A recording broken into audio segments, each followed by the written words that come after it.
Hey everyone, thanks for tuning into the Jon Gil podcast show. And today we're going to talk about something very special, which is the main reasons why new property owners fail. And that really has to do a lot with the management. So some of the topics that we're going to be discussing today is going to be when you don't plan, you are actually planning to fail.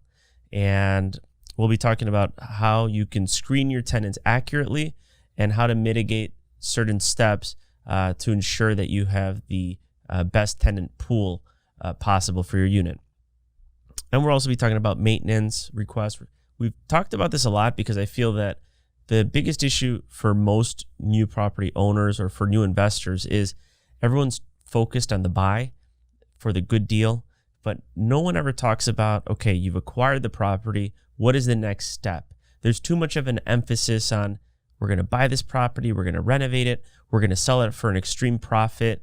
But if you're looking to buy and hold and bring tenants into your new acquired property, you want to be able to manage that property as efficiently and effectively as possible. And you have to plan. So going back to our original point was, if you don't plan, you're planning to fail, right?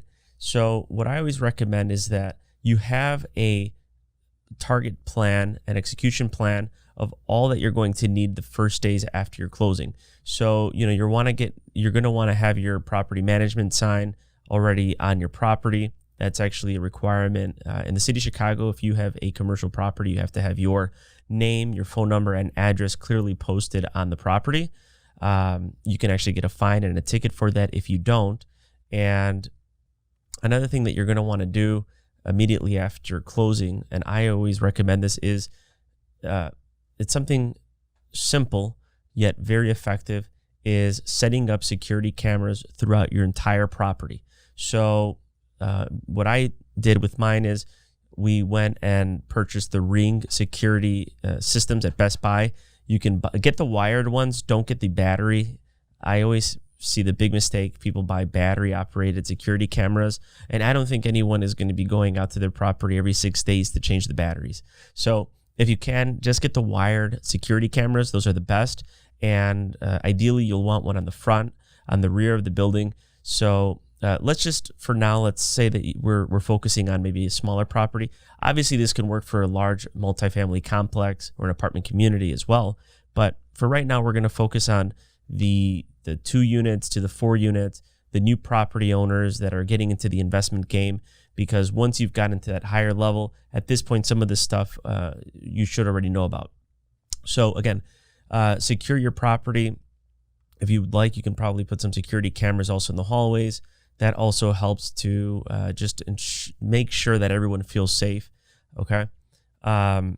So that's another great one that you'd want to do. And some of the other things that you're going to want to do just for general maintenance is have copies of all of your keys.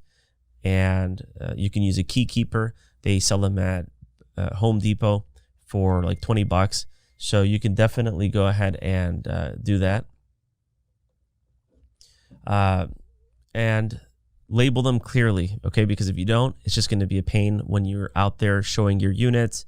And if somebody also loses your keys or loses their keys, you're going to also want to have just a set always handy. You can put that in the garden or in the basement, and at least it'll be at the property. So again, clearly visible management sign, security camera, a key keeper.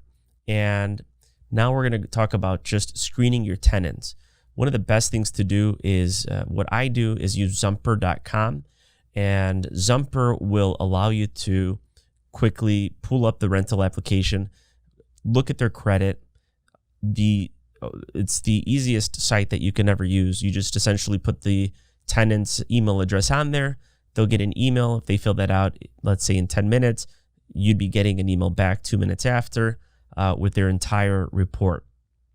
And on top of that, you're still also going to want to dig down deeper, make sure that you're doing a verification of rent, verification of employment. You can use the last month paycheck stubs. If they're self-employed, you can use the last 2 months bank statements to ensure that the deposits are accurate and are matching what the application shows. And verification of rent is also tricky because what I've seen sometimes is maybe a tenant might put an address that they don't actually live at, okay? Or, they'll use a friend's phone number. So one way that you can test and see if the information is accurate is you can go to the Cook County Treasurer's website and pull up who the property owner is. And sometimes that name may match up with the application, okay? So you're going to want to ensure that information there is accurate. As far as credit scores are concerned, 640 minimum, I think, is what we like to look at. But again, you're at the liberty to choose any sort of credit score range that you feel comfortable with, okay? And we do also allow for CoSigners. And a cosigner is essentially someone that does qualify. So if your tenant, if the screening process didn't go as planned, maybe they have some things that showed up on credit, but it just doesn't look, they're making the income, but the credit score is just not there. Maybe they had some problems that came up in the past. Allow cosigners. That's what I like to do. And that cosigner, again, has to show enough income, has to have good credit. And now you have two guarantors. So if there's ever a default, you can reach out to that cosigner, and they're going to also be responsible for that amount. And sometimes that can become very, very handy. And not that you'd ever want to do this, but at some point, there are times when you may have to rely on that cosigner to step up to the plate, even if they do not live in the property. Okay. And another thing too that I see most new property owners fail is when they receive a security deposit. The handling of the security deposit is very tricky. You have to ensure that it's following all state, city banking regulations. And that usually is you're going to have to put it into, I believe, an interest accruing account. Or if it's, I don't know the specifics because we just completely tossed it out the window and we said, we're not even going to deal with this. We're going to use just move-in fees, because I've seen other landlords, when they misproperly handled their security deposits, they were sued by the tenant for 3 times the amount of the security deposit. So just get the move-in fee. More than likely, you will use it. I promise you're going to end up using it when the tenant moves out and you're doing the turnover.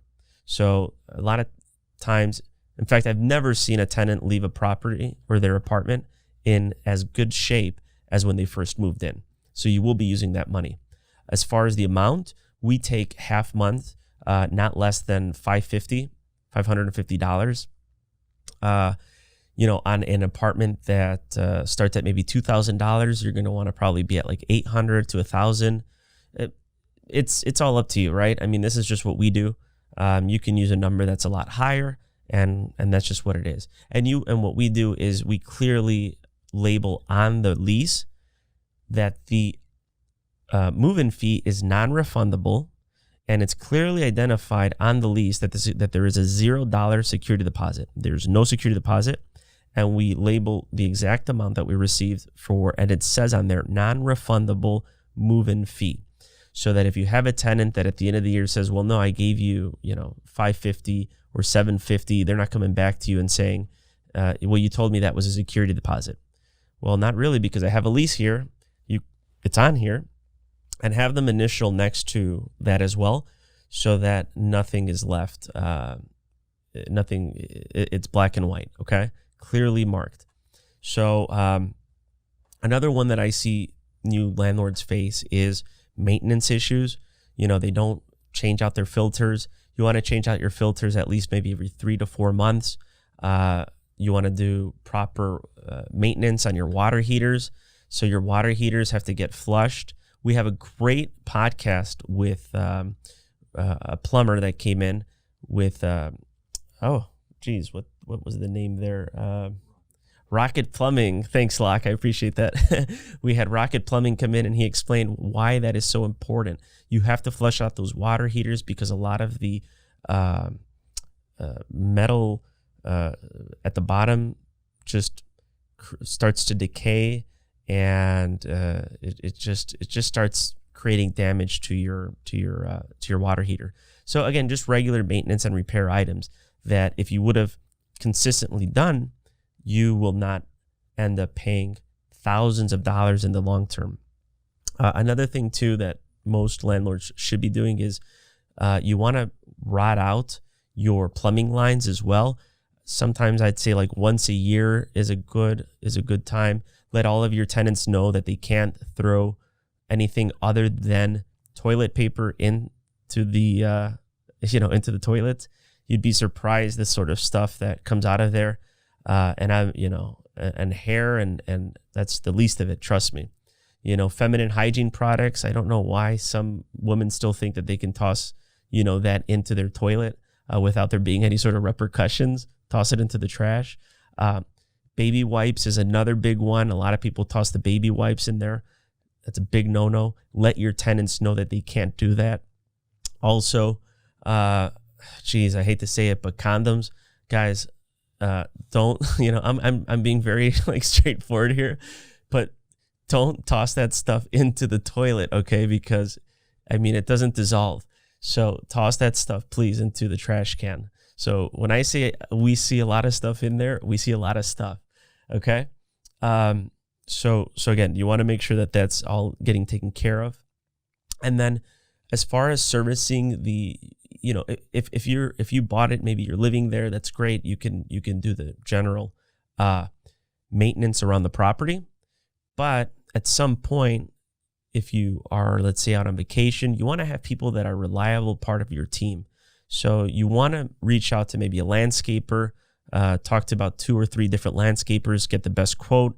And just that way, when you're out of town, at least you know that the maintenance of the property is also being taken care of. The lawn is at a very minimum.